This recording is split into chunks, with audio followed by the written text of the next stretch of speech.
चीकू, तुम्हारी टीचर ने कंप्लेन किया है कि तू पढ़ाई लिखाई नहीं करता है, सिर्फ क्लास में बदमाशी करता है, ना ही होमवर्क बनाता है। नहीं मम्मा, मैं बदमाशी नहीं करता हूँ, होमवर्क भी बनाता हूँ। टीचर ने गलत बोला है आपको। टीचर ने गलत बोला? टीचर से तेरी कोई दुश्मनी है जो वो गलत बोलेगी?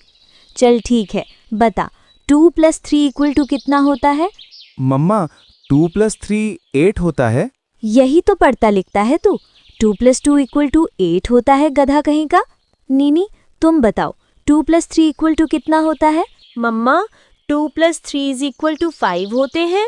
वेरी गुड नीनी, 2 + 3 = 5 होते हैं। सुना चीकू, तुमने 2 + 3 = कितने होते हैं? हाँ मम्मा, 2 + 3 5 होता है। चलो बच्चों, अब तुम दोनों पढ़ाई करो, मैं तुम्हारे लिए दाना लेकर आती हूँ, और घोंसले से बाहर नहीं निकलना। मम्मी के जाते ही चीकू को शरारत सूझी। उसके पास एक नीला मोती था जिसे वो बहुत पसंद करता था। निन्नी उस मोती को देखना चाहती थी, लेकिन चीकू ने उसे डांट दिया। हट पीछे, ये मोती मेरे जैसे सुंदर और ऊंचे उड़ने वाले पक्षी के लिए है।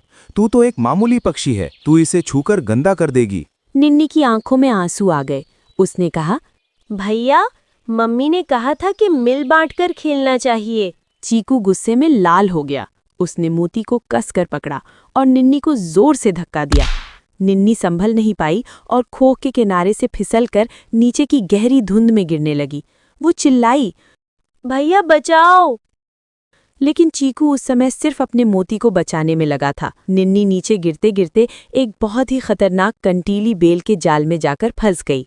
नीचे गिरते ही निन्नी का एक पंख बुरी तरह जख्मी हो गया। वो हिल भी नहीं पा रही थी। उधर चीकू को अपनी गलती का एहसास तब हुआ जब उसने देखा कि ऊपर से शिकारी चील रक्तचक्षु नीचे की ओर बड़ी तेजी से आ रहा है। चील की नज़र निन्नी पर थी।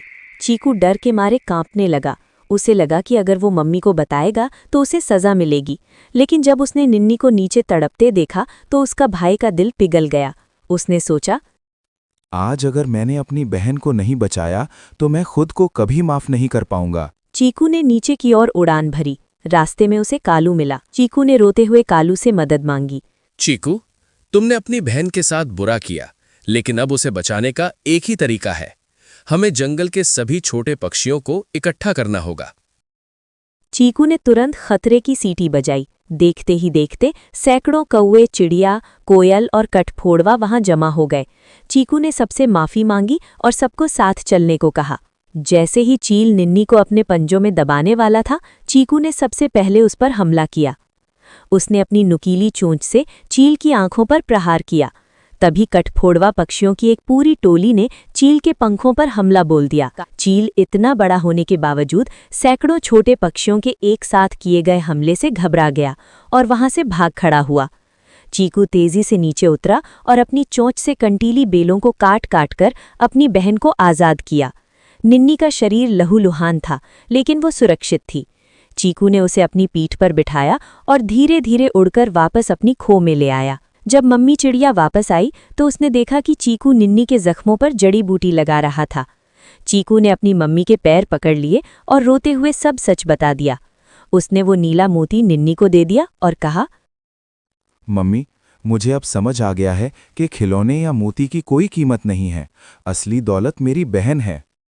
उस दिन के बाद चीकू और निन्नी कभी नहीं लड़े। चीकू ने अपना घमंड छोड़ दिया और वो द्वीप का सबसे बहादुर रक्षक पक्षी बना, जो हमेशा दूसरों की मदद करता था। सीख: ताकत शरीर की बनावट में नहीं, बल्कि मन की एकता और अपनों के प्रति निस्वार्थ प्रेम में होती है।